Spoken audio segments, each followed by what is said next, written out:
Assalamualaikum warahmatullahi wabarakatuh. Perkenalkan, nama saya Sarifatul Ulia, NIM 2421600012. Jadi di sini saya akan memaparkan sedikit materi mengenai konsep perencanaan pembelajaran.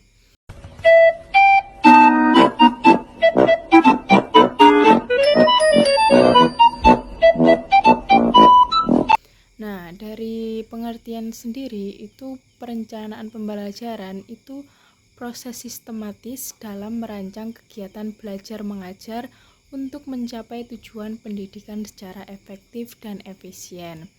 Secara singkatnya itu perencanaan itu diambil dari perencanaan dimaknai itu sebagai proses untuk merancang kegiatan belajar mengajar dengan mencapai tujuan yang efektif dan efisien.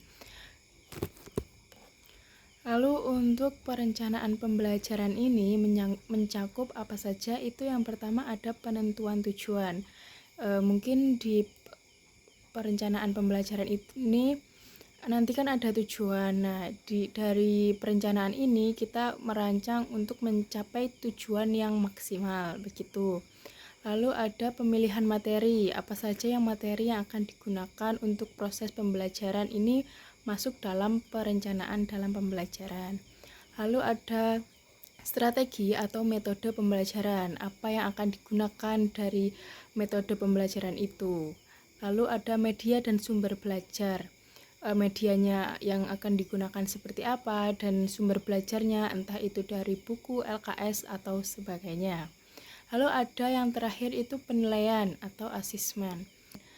Penilaian di sini itu evaluasi mungkin kepada para peserta didik untuk mencapai tujuan itu. Nanti di akhir semester atau di akhir kenaikan kelas itu biasanya murid-murid itu ada evaluasi pendidikan. Di situ mungkin murid-murid dikasih soal dan sebagainya itu untuk mencapai penilaian dari pemahaman siswa tersebut.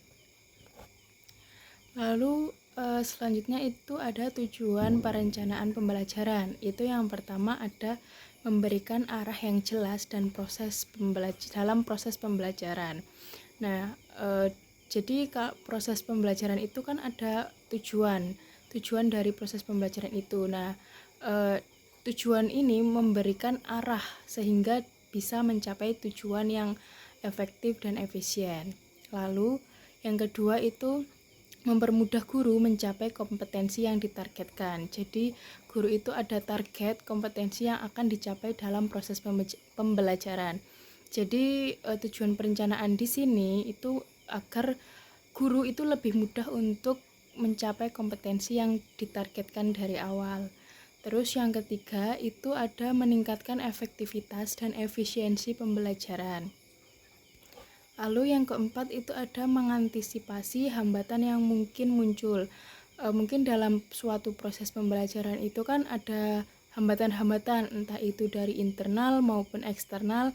Nah, di sini tujuan perencanaan pembelajaran itu agar mengantisipasi atau meminimalisir hambatan-hambatan yang mungkin muncul pada proses pembelajaran. Gitu. Dan yang terakhir itu ada mengoptimalkan penggunaan waktu dan sumber belajar. Jadi kalau kita sudah merencanakan pembelajaran, itu kita akan mengoptimalkan penggunaan waktu dan sumber belajar. Jadi ada jadwal-jadwalnya begitu, ada urutan-urutan waktu di jam segini dan sebagainya begitu. Lalu apa saja fungsi-fungsi utama dalam perencanaan pembelajaran? Itu ada yang pertama sebagai pedoman. Nah, pedoman ini dipakai untuk panduan guru saat belajar gitu. Lalu yang kedua itu ada fungsi pengendalian. Tujuannya untuk apa? Agar pembelajaran tetap sesuai tujuan. Jadi balik lagi tadi menentukan arah agar tujuan pembelajaran ini bisa tercapai secara efektif dan efisien. Lalu yang ketiga itu ada fungsi evaluatif, itu sebagai dasar penilaian keberhasilan pembelajaran. Nah, apa yang saya katakan tadi itu biasanya di akhir kenaikan kelas atau di akhir pembelajaran itu kan biasanya guru memberikan penilaian atau evaluasi. Nah, tujuannya untuk apa? Untuk mengetahui kemampuan dari peserta didik agar mengetahui keberhasilan dari pembelajaran tersebut. Lalu yang terakhir itu ada fungsi prediktif, tujuannya untuk memprediksi kebutuhan dan kendala. Selanjutnya dalam menyusun prinsip perencanaan pembelajaran itu harus memperhatikan beberapa aspek, yaitu yang pertama itu ada relevansi. Nah, relevansi di sini itu disesuaikan dengan kurikulum dan kebutuhan peserta didik. Lalu yang kedua itu bersifat sistematis. Artinya sistematis itu berarti tersusun runtut dan logis. Lalu selanjutnya itu fleksibel. Jadi fleksibel itu bisa disesuaikan dengan kondisi kelasnya. Jadi kelas ini membutuhkan pembelajarannya seperti apa, begitu. Disesuaikan dengan kondisi kelasnya masing-masing. Lalu efektif dan efisien, tepat, guna dan tidak berlebihan. Jadi efektif, tidak berlebih-lebihan. Lalu yang terakhir itu ada berorientasi kepada peserta didik. Yang selanjutnya itu ada jenis-jenis perencanaan pembelajaran. Apa saja jenis-jenis perencanaan pembelajaran itu? Yang pertama ada program tahunan atau biasa disingkat PROTA, itu program tahunan. Program tahunan ini mencakup rencana pembelajaran selama 1 tahun ajaran. Jadi dalam proses perencanaan pembelajaran itu udah terstruktur dalam 1 tahun itu kegiatan pembelajaran seperti apa, begitu. Lalu yang kedua ada program semester yang sering disebut dengan PROMES. Itu penjabaran prota dalam 1 semester. Lalu yang ketiga itu ada TP atau ATP yang berarti alur tujuan pembelajaran atau sering disebut silabus. Nah, TP atau ATP ini merupakan rencana pembelajaran suatu mata pelajaran yang mencakup kompetensi, materi, kegiatan, dan penilaian.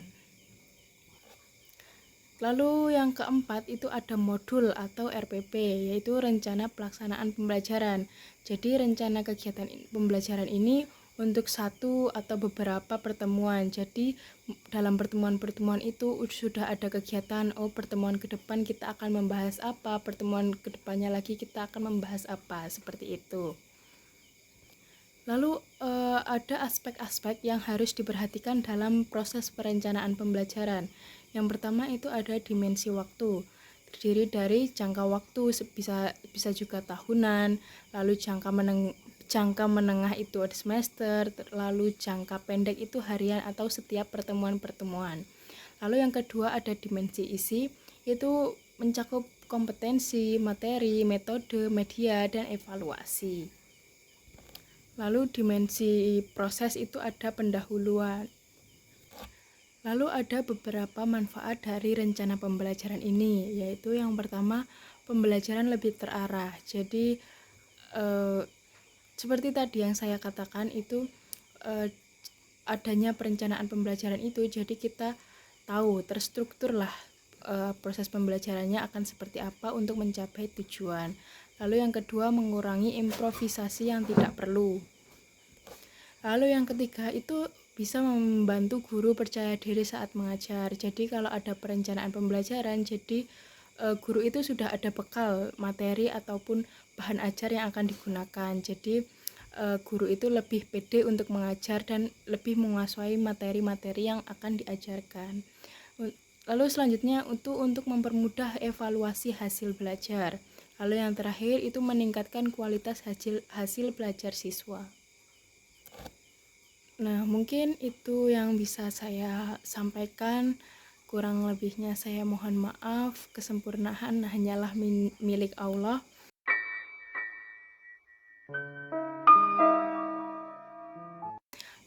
Saya akhiri. Wassalamualaikum warahmatullahi wabarakatuh.